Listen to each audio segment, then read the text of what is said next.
Hello and welcome to Shakespeare 2020 LA. Shakespeare 2020 LA is the Los Angeles division of the Shakespeare Project 2020.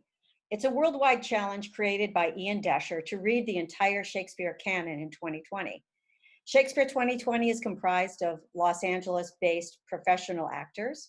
We meet as a group to read and workshop the plays as scheduled by the Shakespeare Project. We also perform staged reading at Los Angeles public libraries, which we look forward to resuming when we're all able to meet together in person. Today, I'm very excited and honored to introduce you to our players, Jason Rennie, Martin Hillier, Christopher Carbo, Cameron Prince, Chris Klein, Ron Dorn, Sasha Venn, Megan Wells, and I am Mary Carrick. Just a couple of notes on today's reading, which is Two Gentlemen of Verona. The Riverside Shakespeare gives Two Gentlemen of Verona this dubious introduction. The Two Gentlemen of Verona has the unenviable distinction of being the least loved and least regarded of Shakespeare's comedies. The Two Gentlemen of Verona is a comedy written by Shakespeare, believed to have been written around 1589 to 1593, and it's considered by some to be possibly one of Shakespeare's first plays. We've often seen him showing his tentative steps and laying out some of the themes and the motifs that we would later deal with in a lot of his plays. For example, a woman disguising herself as a man. The play deals with the themes of friendship and infidelity and the conflict between friendship and love. And of course, the foolish behavior of people in love. The highlight of the play is considered by some to be Launce, who's the clownish servant of Proteus, and his dog, Crab, to whom, quote, the most scene-stealing non-spoken role in the canon is attributed.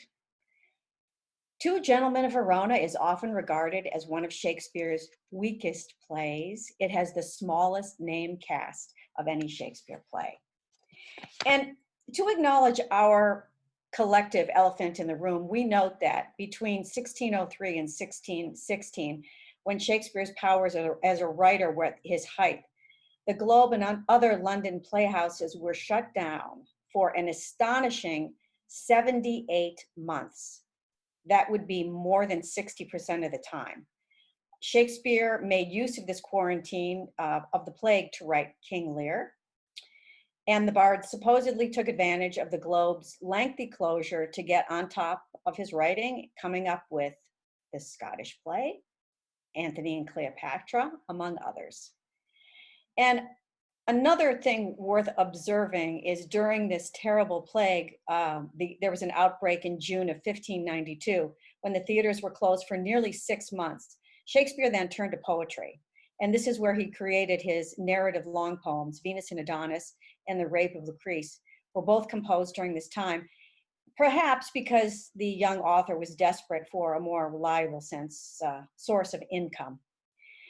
If the playhouses had been shut and his pandemic-forced career as a poet had taken off, there might not have been a King Lear, Romeo and Juliet, Hamlet, Scottish play, Antony and Cleopatra, or any of Shakespeare's best works. So, take heart and join us in a collective deep breath and hopefully a few laughs.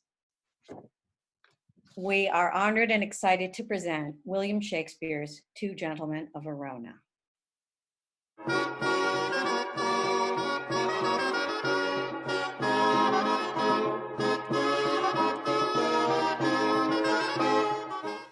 Act 1, Scene 1. Enter Valentine and Proteus.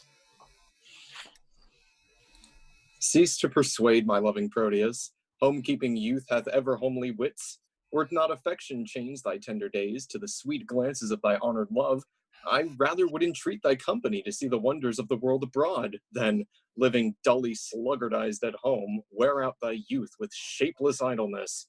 But since thou lovest, love still, and thrive therein, even as I would when I to love begin. Thou be gone, sweet Valentine, adieu. Think on thy Proteus when thou haply seest some rare noteworthy object in thy travel. Wish me partaker in thy happiness when thou dost meet good hap, and in thy danger, if ever danger do environ thee, commend thy grievance to my holy prayers, for I will be thy beadsman, Valentine. And on a love book, pray for my success. Upon some book I love, I'll pray for thee. That's on some shallow story of deep love, how young Leander crossed the Hellespont. That's a deep story of deeper love, for he was more than over shoes in love. 'Tis true, for you are over boots in love, and yet you never swam the Hellespont. Over the boots? Nay, give me not the boots. No, I will not, for it boots not thee. What? To be in love where scorn is bought with groans, coy looks with heart-sore sighs, one fading moment's mirth with 20 watchful, weary, tedious nights. If haply won, perhaps a hapless gain. If lost, why then a grievous labor won. However, but a folly bought with wit, or else a wit by folly vanquished. So, by your circumstance, you call me fool. So, by your circumstance, I fear you'll prove. 'Tis not love you cavil at. I am not love. Love is your master, for he masters you. And he that is so yoked by a fool, methinks should not be chronicled for wise. Yet writers say, as in the sweetest bud, the eating canker dwells, so eating love inhabits in the finest wits of all.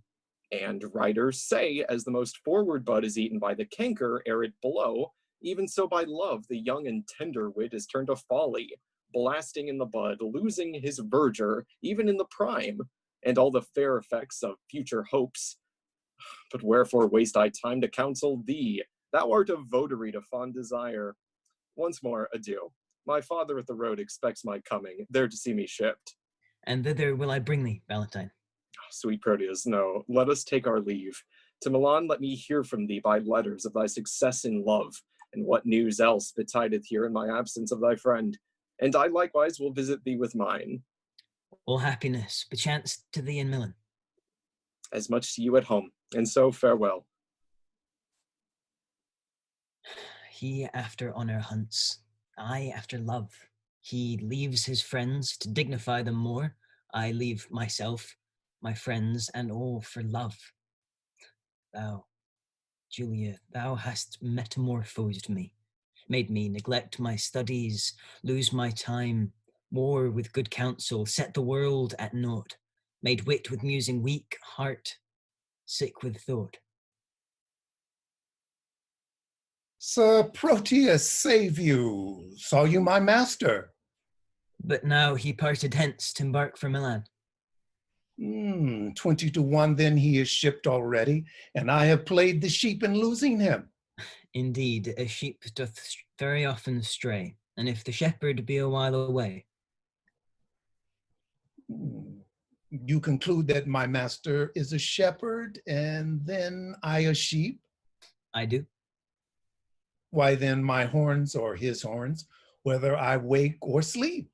A silly answer, and fitting well a sheep. This proves me still a sheep. True, and thy master a shepherd. Nay, that I can deny by a circumstance. It shall go hard, but I'll prove it by another. The shepherd seeks the sheep, and not the sheep the shepherd. But I seek my master, and my master seeks not me. Therefore I am no sheep. The sheep for fodder follow the shepherd for food follows not the sheep. Thou for wages followest thy master for wages follows not thee. Therefore, thou art a sheep. Such another proof will make me cry, bah! But dost thou hear? Gavest thou my letter to Julia? I, sir, I, a lost mutton, gave your letter to her, a laced mutton, and she, a laced mutton, gave me a lost mutton, nothing for my labor. Here's too small a pasture for such store of muttons. If the ground be overcharged, you were best stick her. Nay, in that you are astray. 'Twere best pound you. Nay, sir, less than a pound shall serve me for carrying your letter. You mistake. I mean the pound a pinfold. from a pound to a pin, folded over and over, 'tis threefold too little for carrying a letter. But what said she?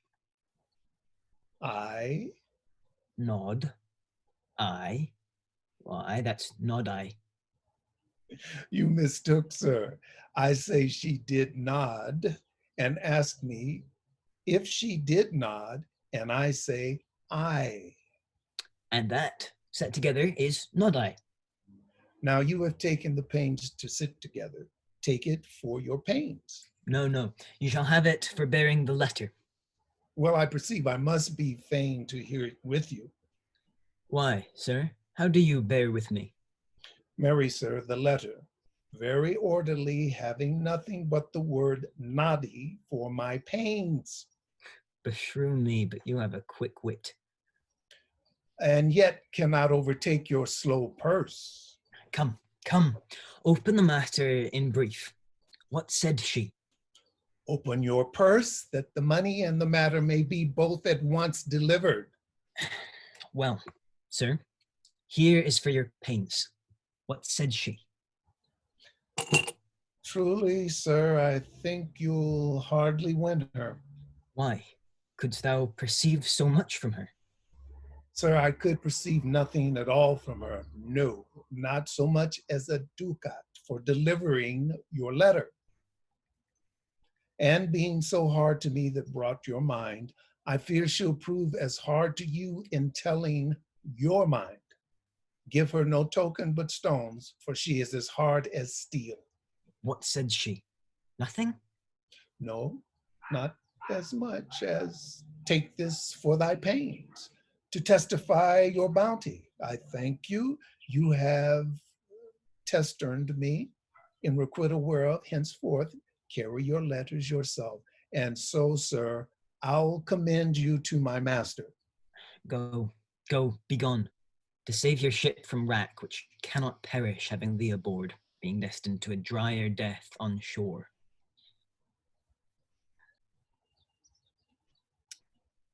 I must go send some better messenger. I fear my Julia would not deign my lines, receiving them from such a worthless post.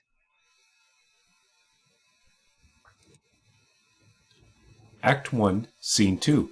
Enter Julia and Lucetta. But say, Lucetta, now we are alone, wouldst thou then counsel me on who to fall in love? Ay, madam, so you stumble not unheedfully.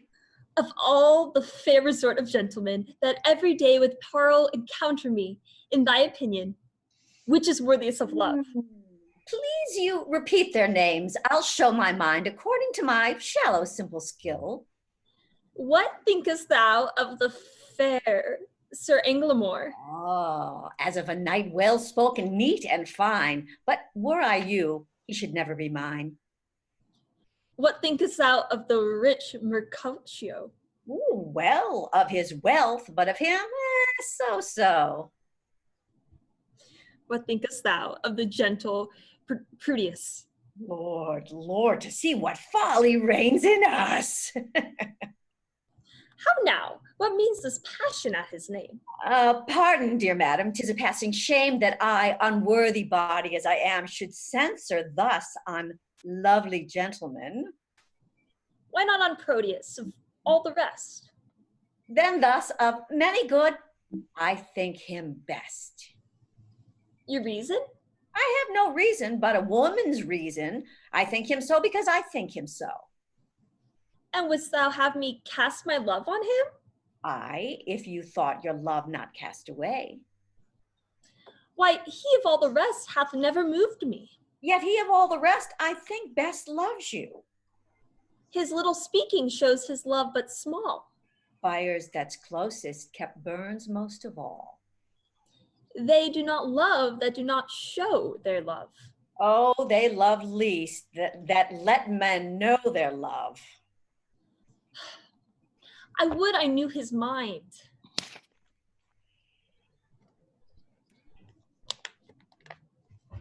Peruse this paper, madam.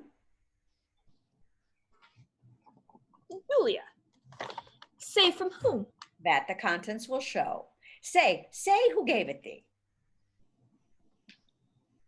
Sir Valentine's page gave it and sent, I think, from Proteus. He would have given it you, but I, being on the way, did in your name receive it. Pardon the fault, I pray.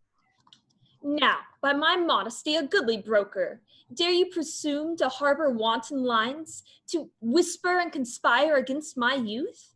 Now trust me, 'tis an office of great worth, and you an offer fit for the place. There, take the paper, see it be returned, or else return no more into my sight. Believe the love deserves fee than hate, Will you be gone? that you may ruminate.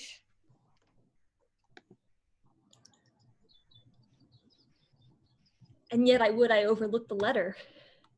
It were a shame to call her back again, and pray her to a fault for which I chide her. What fool is she that knows I am a maid and would not force the letter into my view, since maids immodest say no to that which they would have the proffer construe I. Fie, how wayward is this foolish love, that like a testy babe will scratch the nurse, and presently, all humble, kiss the rod. How churlishly I chide Lucetta hence, when willingly I would have had her here. How angrily I taught to brow my frow, when innerly joy enforced my heart to smile. My penance is to call Lucetta back, and ask remission for my folly pass. What ho, Lucetta? What would your ladyship? Is it near dinner time? I would it were that you might kill your stomach on your meat and not upon your maid. What is it that you took up so gingerly? Nothing. Why dost thou stop then? To take a paper up that I let fall. And is that paper nothing? Nothing concerning me. Then let it lie for those it concerns. Madam, it will not lie where it concerns unless it have a false interpreter. Some love of yours hath writ to you in rhyme? That I might sing it, madam, to a tune, give me a note. Your ladyship consents. As little by such toys as may be possible. Best sing it to the tune of Light O' Love. It is too heavy for so light a tune. Heavy? But like it hath some burden then? Aye, and melodious were it, would you sing it? And why not you? I cannot reach so high. Let's see your song. How now, minion? Keep tune there still, so you will sing it out, and yet methinks I do not like this tune. You do not? No, madam, 'tis too sharp. You, minion, are too saucy. Nay, now you are too flat, and mar the concord with too harsh a descant. There wanteth but a mean to fill your song. The mean is drowned with your unruly bass. Indeed, I bid the bass for Proteus. This babble shall not henceforth trouble me. Here is a coil in protestation. Oh. Go, get you gone, and let the papers lie. You would be fingering them to anger me. She makes it strange, but she would be pleased to be so angered with another letter.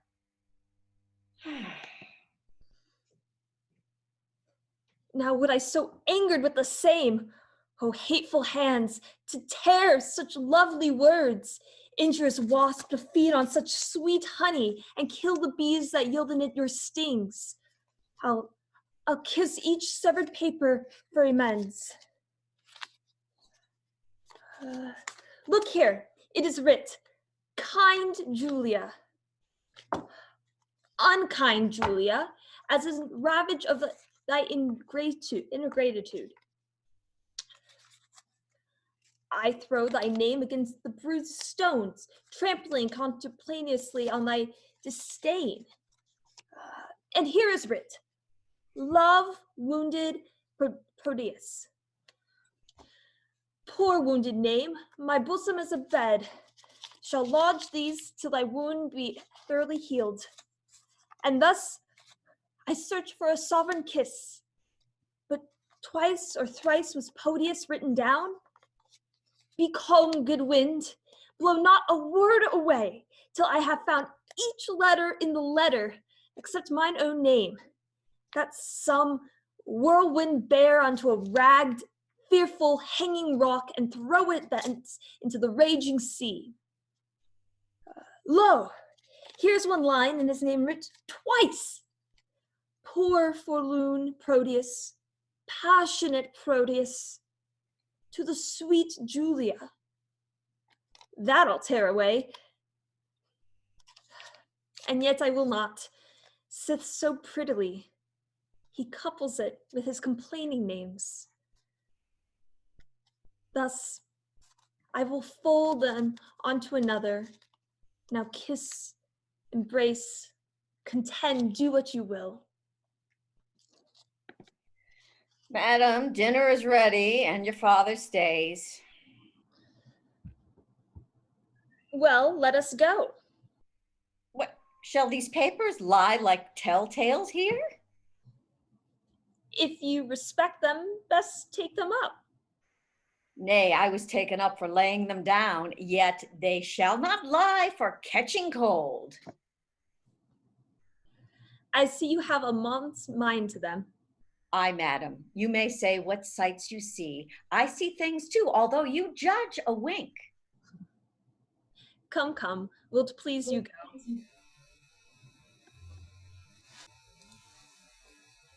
Act 1, Scene 3. Enter Antonio and Pantino. Tell me, Pantino, what sad talk was that wherewith my brother held you in the cloister? 'Twas of his nephew Proteus, your son. Why, what of him? He wondered that your lordship would suffer him to spend his youth at home, while other men of slender reputation put forth their sons to seek preferment out, some to the wars to try their fortune there, some to discover islands far away, some to the studious universities. For any or for all of these exercises, he said that Proteus, your son, was meet, and did request me to importune you to let him spend his time no more at home, which would be great impeachment to his age, in having known no travel in his youth. Nor needst thou much importune me to that whereon this month I have been hammering. I have considered well his loss of time, and how he cannot be a perfect man, not being tried and tutored in the world.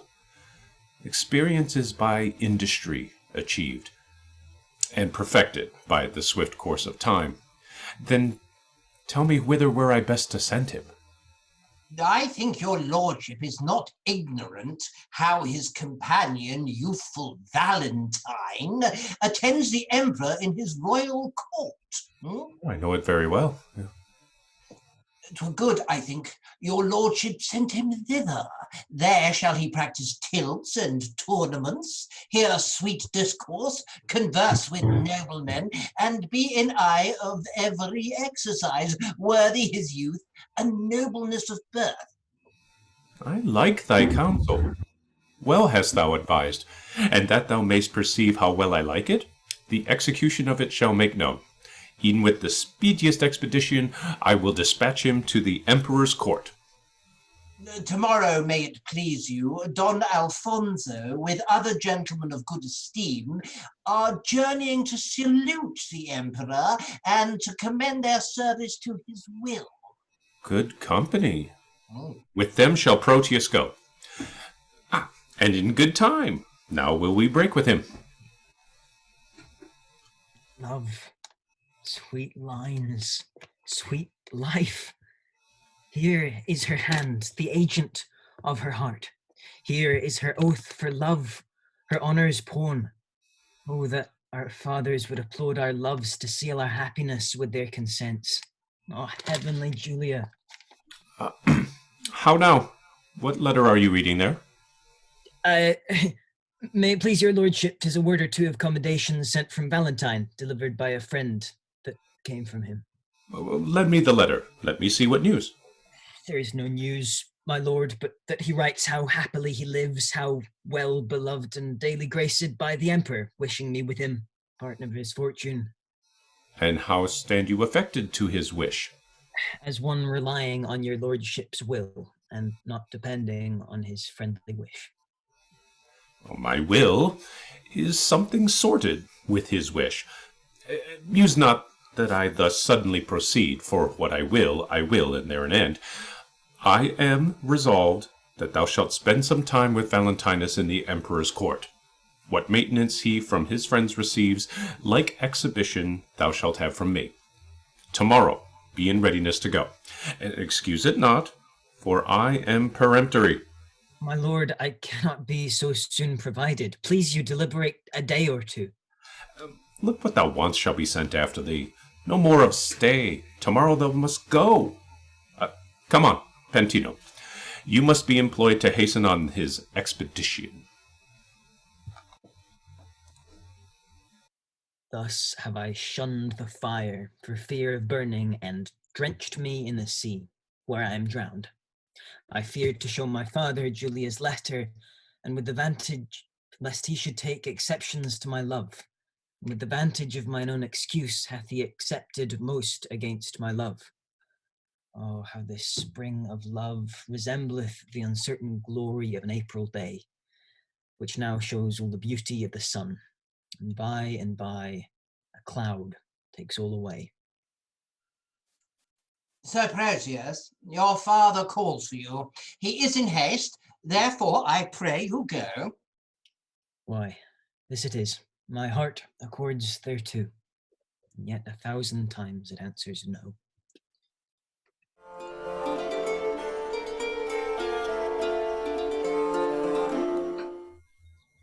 Act 2, Scene 1. Enter Valentine and Speed. Sir, your glove. Not mine, my gloves are on. Why then, this may be yours, for this is but one. Oh, let me see it. Aye, give it me. Oh, it's mine. Oh, sweet ornament that decks a thing divine. Oh, Sylvia, Sylvia. Calling, Madam Sylvia. Madam Sylvia. How now, sirrah? She is not within hearing, sir. Oh, why, sir, who bade you call her? Your worship, sir, or else I mistook. Well, you'll still be too forward. And yet I was last chidden for being too slow. Go to, sir. Tell me, do you know Madam Sylvia? She that was your worship's loves? Why, how know you that I am in love? Mary, by these special marks. First, you have learned, like Sir Proteus, to wreathe your arms like a malcontent, to relish a love song like a robin redbreast, to walk alone like one that had the pestilence, to sigh like a schoolboy that has lost his ABC, to weep like a young wench that had buried her grandam, to fast like one that takes diet, to watch like one that fears robbing, to speak pulling like a beggar at Hallows Mass. You were wont, when you laughed, to crow like a cock. When you walked, to walk like one of the lions. When you fasted, it was presently after dinner. When you looked sadly, it was for want of money. And now you are metamorphosed with a mistress, that when I look on you, I can hardly think you my master. Are all these things perceived in me? They are all perceived without you. Without me, they cannot. Without you? Nay, that's certain. For without you were so simple, none else would. But you are so without these follies, and that these follies are within you and shine through you like the water in an urinal, that not an eye that sees you, but is a physician to comment on your malady. But tell me, dost thou know my lady Sylvia? She that you gave on so as she sits at supper? Hast thou observed that? Even she, I mean. Why, sir, I know not. I know her not. Dost thou know her by my gazing on her, and yet knows her not? Is she not hard favored, sir? Not so fair, boy, as well favored. Sir, I know that well enough. What dost thou know? That she is not so fair as of you, well favored. I mean that her beauty is exquisite, but her favor infinite. That's because the one is painted and the other out of all count. How painted, how out of count? Marry, sir, so painted to make her fair that no man counts of her beauty. How esteemest thou me? I account of her beauty. You never saw her since she was deformed. How long has she been deformed? Ever since you loved her. I have loved her ever since I saw her, and still I see her beautiful. If you love her, you cannot see her. Why? Because love is blind. Oh, that you had mine eyes, or your own eyes had the lights they were wont to have when you child at Sir Proteus for going ungartered. What should I see then? Your own present folly and her passing deformity, for he, being in love, could not see to garter his hose, and you, being in love, cannot see to put on your hose. Belike, boy, then you are in love, for last morning you could not see to wipe my shoes. Ah, true, sir. I was in love with my bed, I thank you. You swinged me for my love, which makes me the bolder to chide you for yours. In conclusion, I stand affected to her. I would you were set so your affection would cease. Last night she enjoined me to write some lines to one she loves. And have you? I have. Are they not lamely writ? No, boy, but as well as I can do them. Peace, here she comes. Oh, excellent motion, oh, exceeding puppet. Now will he interpret to her. Madam and mistress, 1,000 good morrows. Sir Oh, Valentine and servant, to you 2,000. oh, give ye good, Ebrian. Here's 1,000,000 of manners. As you enjoined me, I have writ your letter unto the secret nameless friend of yours, which I was much unwilling to proceed in, but for my duty to your ladyship. I thank you, gentle servant. 'Tis very clerkly done. Now trust me, madam, it came hardly off. For being ignorant to whom it goes, I writ at random, very doubtfully. Perchance you think too much of so much pains. No, madam, so instead you, I will write. Please you command 1,000 times as much, and yet... A pretty period. Well, I guess the sequel. And yet I will not name it. And yet I care not. And yet take this again. And yet I thank you. Meaning henceforth to trouble you no more. And yet you will, and yet another yet. What means your ladyship? Do you not like it? Yes, the lines are very quaintly writ, but since unwillingly, take them again. Nay, take them. Madam, they are for you. Aye, you writ them, sir, at my request, but I will none of them. They are for you. I would have you writ them more movingly. Please you, I'll write your ladyship another. And when it's writ, for my sake, read it over. And if it please you, so. If not, why so? If it please me, madam, what then? Why, if it please you, take it for your labor. And so, good morrow, servant. Oh, just unseen, inscrutable, invisible as a nose on a man's face, or a weathercock on a steeple. My master sues to her, and she hath taught her suitor, he being her pupil, to become her tutor. Oh, excellent device. Was there ever heard a better? That my master, being scribe, to himself should write the letter? How now, sir? What, are you reasoning with yourself? Nay, I was rhyming. 'Tis you have the reason. To do what? To be a spokesman from Madam Sylvia? To whom? To yourself? Why, she woos you by a figure. What figure? By a letter, I should say. Why, she hath not writ to me. What need she when she hath made you write to yourself? Why do you not perceive the jest? No, believe me. No believing you indeed, sir, but did you perceive her earnest?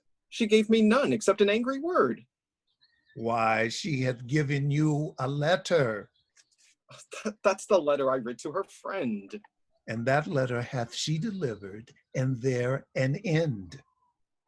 I would it were no worse. I warrant you, 'tis as well. For often have you writ to her, and she in modesty, or else for want of idle time could not again reply, on fearing else some messenger that might her mind discover. Herself hath taught her love himself to write unto her lover. All this I speak in print, for in print I found it. Why muse you, sir? 'Tis dinner time. I have dined. Aye, but hearken, sir. Through the chameleon love can feed on the air, I am one that am nourished by my victuals, and would fain have meat. Oh, be not like your mistress. Be moved. Be moved.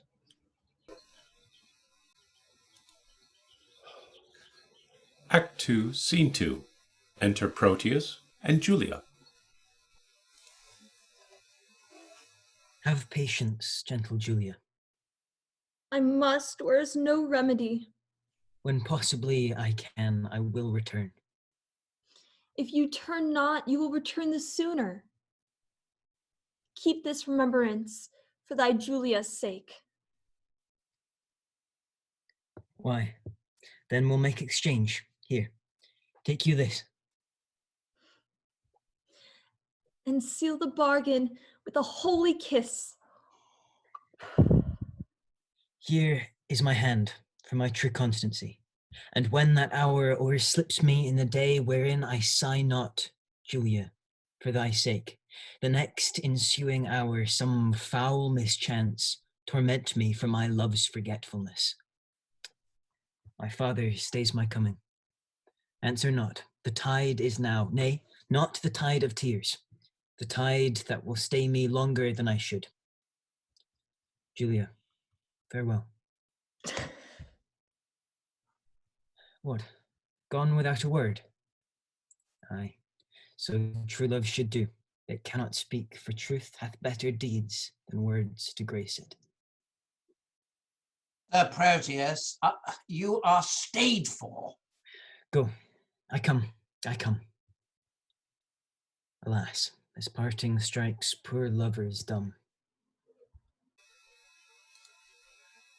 Act 2, Scene 3. Enter Launce with his dog, Crab.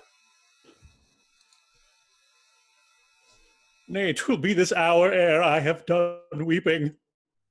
All the kind of the Launces have this very fault. I have received my proportion like the prodigious son, and am going with Sir Proteus to the Imperial's court. I think Crab, my dog, be the sourest natured dog that lives. My mother weeping, my father wailing, my sister crying, our maid howling, our cat wringing her hands, all our house in great perplexity. Yet did not this cruel-hearted cur shed one tear. He is a stone, a very pebble stone, and has no more pity in him than a dog. A Jew would have wept to see our parting. Why, my grandam, having no eyes, look you, wept herself blind at my parting. Nay, I'll show you the manner of it. This shoe is my father. No, this left shoe is my mother. Nay, this cannot be so neither. Yes, it is so. It is so. It hath a worth her soul.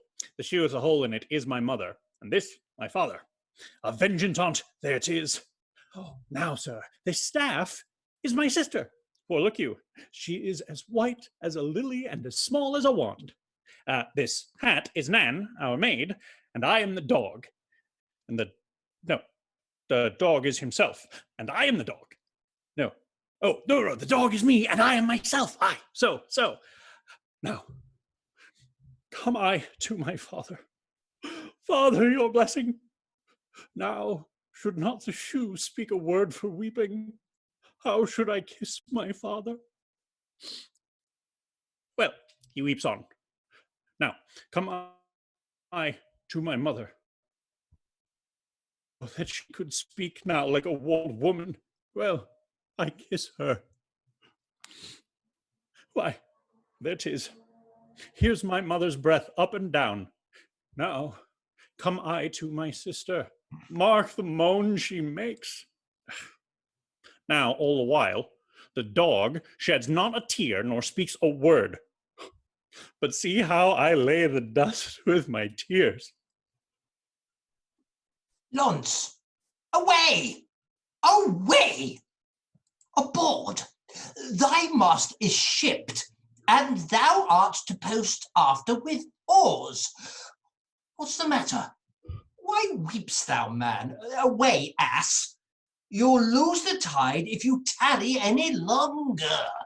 It is no matter if the tide were lost, for it is the unkindest tide that ever any man tied.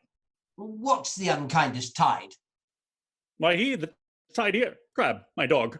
Tut, man, I mean thou'lt lose the flood, and in losing the flood, lose thy voyage, and in losing thy voyage, lose thy master, and in losing thy master, lose thy service, and in losing thy service, why dost thou stop my mouth? For fear thou shouldst lose thy tongue. Where should I lose my tongue? In thy tail. In thy tail?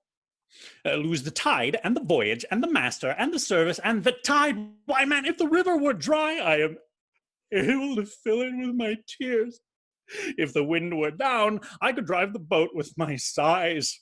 Come away, man. I was sent to call thee.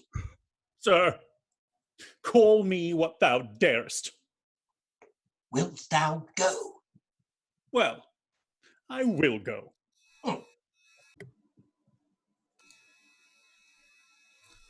Act 2, Scene 4. Enter Valentine, Sylvia, Thurio, and Speed. Servant? Mistress? Master, Sir Thurio frowns on you. Aye, boy, it's for love. Not of you? Of my mistress, then. 'Twere good you knocked him. Servant, you are sad. Indeed, madam, I seem so. Seem you that you are not? Haply I do. So do counterfeits. So do you. What seem I that I am not? Wise. What instance of this contrary? Your folly. And how quote you my folly? I quote it in your jerkin. My jerkin is a doublet. Well then, I'll double your folly. How? What? Angry, Sir Thurio? Do you change color? Give him leave, madam. He is a kind of chameleon. That hath more mind to feed on your blood than live in your air. You have said, sir. Aye, sir, and done too for this time. I know it very well, sir. You always end ere you begin. A fine volley of words, gentlemen, and quickly shot off. 'Tis indeed, madam. We thank the giver. Who is that servant? No, yourself, sweet lady, for you gave the fire. Sir Thurio borrows his wit from your ladyship's looks, and spends what he borrows kindly in your company. Sir, if you spend word for word with me, I shall make your wit bankrupt. I know it well, sir. You have an exchequer of words, and I think no other treasure to give your followers, for it appears by their bare liveries that they live by your bare words. No more, gentlemen, no more. Here comes my father. Now, daughter Sylvia, you are hard beset. Sir Valentine, your father is in good health. What say you to a letter from your friends of much good news? My lord, I will be thankful to any happy messenger from thence. Know you Don Antonio, your countryman? I, my good lord, I know the gentleman to be of worth and worthy estimation, and not without desert, so well reputed. Hath he not a son? I, my good lord, a son that well deserves the honor and regard of such a father. You know him well. I know him as myself, for from our infancy we have conversed and spent our hours together, and though myself have been an idle truant, omitting the sweet benefit of time to clothe mine age with angel-like perfection, yet hath Sir Proteus, for that's his name, made use and fair advantage of his days, his years but young, but his experience old, his head unmellowed, but his judgment ripe, and in a word, for far beneath his worth comes all the praises that I now bestow, he is complete in feature and in mind, with all good grace to grace a gentleman. Well, beshrew me, sir, but if he makes this good, he is as worthy for an empress' love, as meet to be an emperor's counselor. Well, sir, this gentleman is come to me with commendation from great potentates, and here he means to spend his time a while. I think 'tis no unwelcome news to you. Should I have wished a thing, it had been he. Welcome him according to his worth. Sylvia, I speak to you. And you, Sir Thurio. For Valentine, I need not cite him to it. I will send him hither to you presently. This is the gentleman I told your ladyship had come along with me, but that his mistress did hold his eyes locked in her crystal looks. Belike that now she hath enfranchised them upon some other pawn for fealty. Nay, surely I think she holds them prisoner still. Nay, then he should be blind, and being blind, how could he see his way to seek out you? Why, lady, love hath 20 pair of eyes. They say that love hath not an eye at all. To see such lovers, Thurio, as yourself, upon a homely object love can wink. Have done, have done. Here comes the gentleman. Welcome, dear Proteus. Mistress, I beseech you, confirm his welcome with some special favor. His worth is warrant for his welcome hither. If this be he you oft have wished to hear from. Mistress, it is. Sweet lady, entertain him to be my fellow servant to your ladyship. Too low a mistress for so high a servant. Not so, sweet lady, but too mean a servant to have a look of such a worthy mistress. Leave off discourse of disability. Sweet lady, entertain him for your servant. My duty will I boast of, nothing else. And duty never yet did want his meed. Servant, you are welcome to a worthless mistress. I'll die on him that says so but yourself. That you are welcome? That you are worthless. Madam, my lord your father would speak with you. I wait upon his pleasure. Come, Sir Thurio, go with me. Once more, new servant, welcome. I'll leave you to confer of home affairs. When you have done, we look to hear from you. We'll both attend upon your ladyship. Now tell me, how do all from whence you came? Your friends are well and have them much commended. And how do yours? I left them all in health. How does your lady, and how thrives your love? My tales of love were wont to weary you. I know you join not in a love discourse. Ay, Proteus, but that life is altered now. I have done penance for contemning love, whose high imperious thoughts have punished me with bitter fasts, with penitential groans, with nightly tears and daily heart-sore sighs. For in the revenge of my contempt of love, love hath chased sleep from my enthralled eyes, and made them watchers of mine own heart's sorrow. O gentle Proteus, love's a mighty lord, and hath so humbled me, as I confess, there is no woe to his correction, nor to his service, no such joy on earth. Now, no discord except it be of love. Now I can break my fast, dine, sup, and sleep upon the very naked name of love. Enough. I read your fortune in your eye. Was this the idol that you worship so? Even she. And is she not a heavenly saint? No, but she is an earthly paragon. Call her divine. I will not flatter her. Oh, flatter me, for love delights in praises. When I was sick, you gave me bitter pills, and I must minister the like to you. Then speak the truth by her. If not divine, yet let her be a principality, sovereign to all the creatures on the earth. Except my mistress. Sweet, accept not any, except thou wilt accept against my love. Have I not reason to prefer mine own? And I will help thee to prefer her too. She shall be dignified with this high honor, to bear my lady's train. Lest the base earth should from her vesture chance to steal a kiss, and of so great a favor growing proud, disdain to root the summer swelling flower, and make rough winter everlastingly. Why, Valentine? What braggartism is this? Pardon me, Proteus, all I can is nothing to her whose worth makes other worthies nothing. She is alone. Then let her alone. Not for the world. Why, man, she is mine own, and I as rich in having such a jewel as 20 seas, if all by their sand were pearl, the water nectar, and the rocks pure gold. Forgive me that I do not dream on thee, because thou seest me dote upon my love. My foolish rival, that her father likes, only for his possessions are so huge, is gone with her along, and I must after. For love, thou knowst, is full of jealousy. But she loves you? Aye, and we are betrothed. Nay, more, our marriage hour, with all the cunning manner of our flight determined of, how I must climb her window, the ladder made of cords, and all the means plotted and agreed on for my happiness. Good Proteus, go with me to my chamber, in these affairs, to aid me with thy counsel. Go on before. I shall inquire you forth. I must unto the road to disembark some necessaries that I needs must use, and then I'll presently attend you. Will you make haste? I will.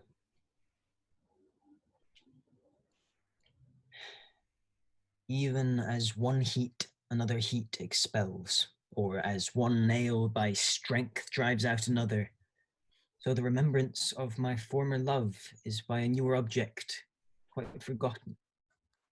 Is it mine eye, or Valentine's praise, her true perfection, or my false transgression, that makes me reasonless to reason thus? She is fair, and so is Julia that I love, that I did love, for now my love is thawed, which, like a waxen image gainst a fire, bears no impression of the thing it was. Methinks my zeal to Valentine is cold, and that I love him not as I was wont.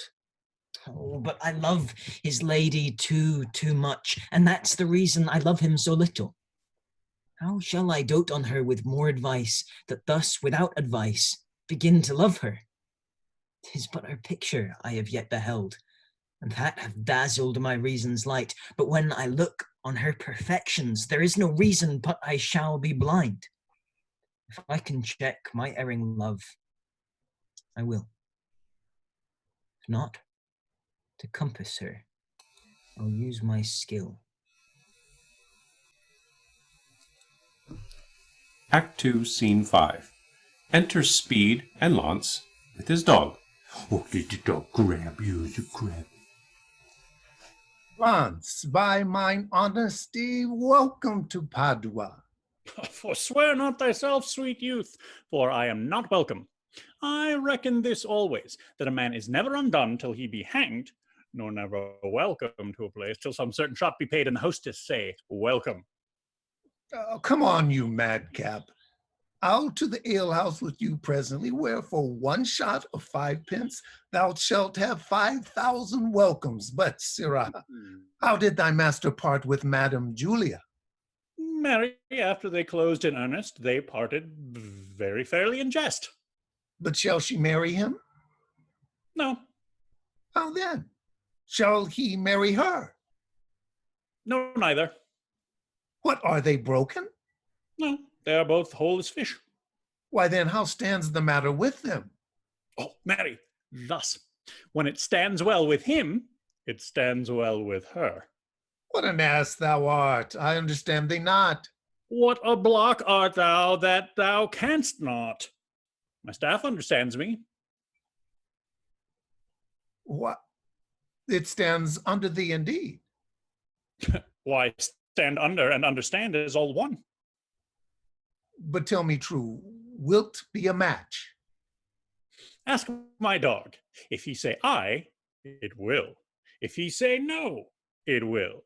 If he shake his tail and say nothing, it will.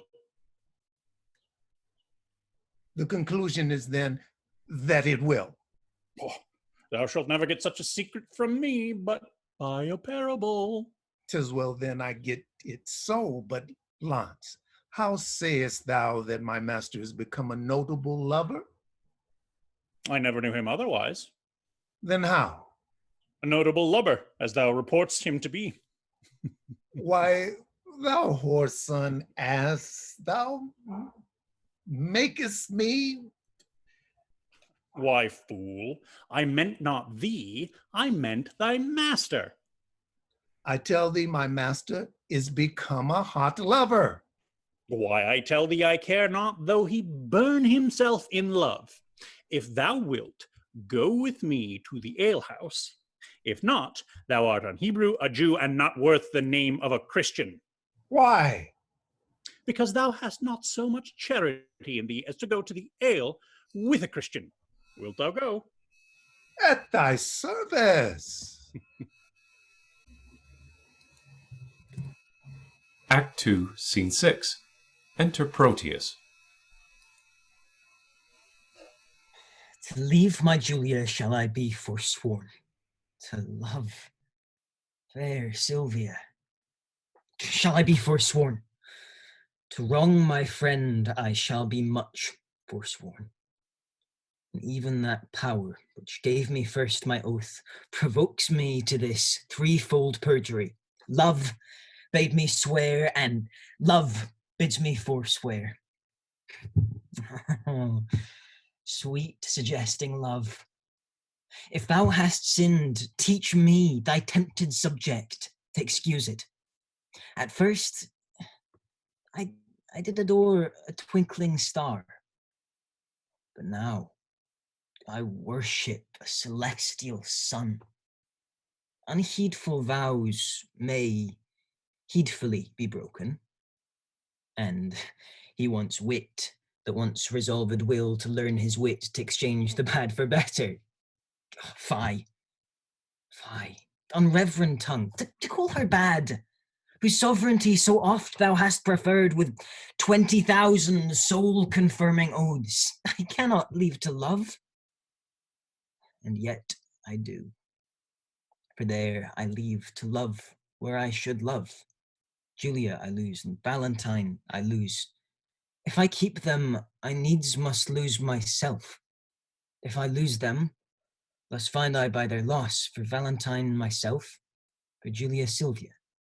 I to myself am dearer than a friend, for love is still most precious in itself. And Sylvia, the witness heaven that made her fair, chose Julia but a swarthy Ethiop.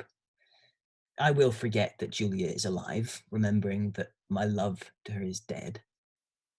And Valentine, I'll hold an enemy, aiming at Sylvia as a sweeter friend. I cannot now prove constant to myself without some treachery used to Valentine. This night he meaneth with a corded ladder to climb celestial Sylvia's chamber window, myself in counsel his competitor. Now presently I'll give her father notice of their disguising and pretended flight, who all enraged will banish Valentine, for Thurio he intends shall wed his daughter. But Valentine being gone, I'll quickly cross by some sly trick, blunt Thurio's dull proceeding. Love, lend me wings to make my purpose swift, as thou hast lent me wit to plot this drift.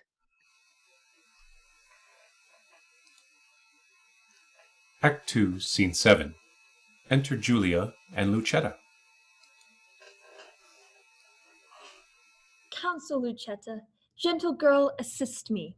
When e'er in kind of love I do conjure thee, who art the table wherein all my thoughts are visibly charactered and engraved, to lesson me and tell me some good mean, how, with my honor, I may undertake a journey to my loving Proteus. Alas, the way is wearisome and long.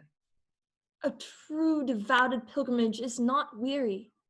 To measure kingdoms with his feeble steps, much less shall she that hath love's wings to fly. And when the flight is made to one so dear, such divine perfection as Sir Proteus. Better forbear till Proteus make return. Oh, knowest thou not his looks are my soul's food? Pity the dearth that I have pined in, by longing for that food for so long a time. Didst thou but know the inly touch of love, thou wouldst as soonly go kindle fire with snow as seek to quench the fire of love with words. I do not seek to quench your love's hot fire, but qualify the fire's extreme rage, lest it should burn above the bounds of reason. The more then dammest it up, the more it burns. The current that gentle murmur glides, thou knowest being stopped, impatiently doth rage. But when his fair course is not hindered, he makes sweet music with the enameled stones, giving a gentle kiss to every sedge he overtaketh in his pilgrimage.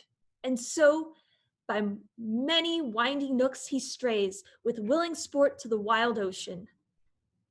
Then let me go, and hinder not my course.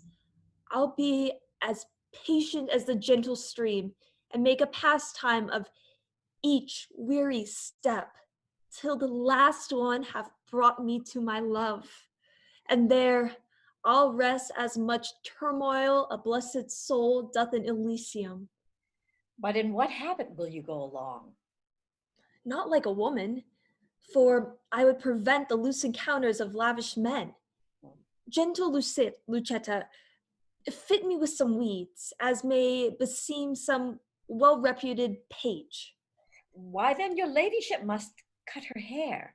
No, girl, I'll knit it up in silken strings with 20-odd conceited true love knots. To be fantastic may become a youth of greater time than I shall show to be. What fashion, madam, shall I make your breeches? That fits as well as, tell me, good lord, what compass will you wear your farthingale? Why, even what fashion thou best likest, Lucetta? You must needs have them with a codpiece, madam. Out, Lucetta. That will be ill-favored.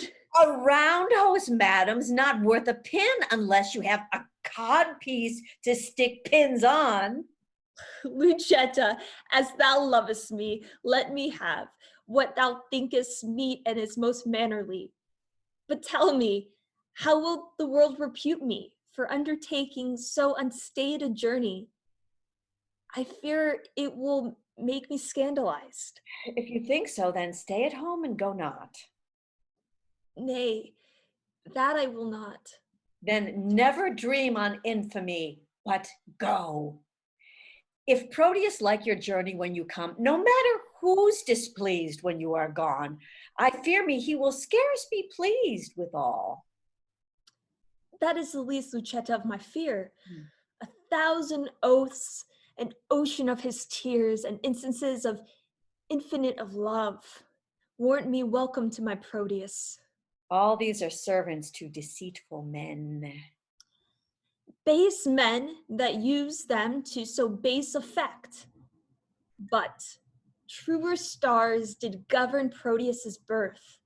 His words are bonds, his oaths are oracles, his love sincere, his thoughts immaculate, his tears pure messages sent from his heart as far from fraud as heaven from earth.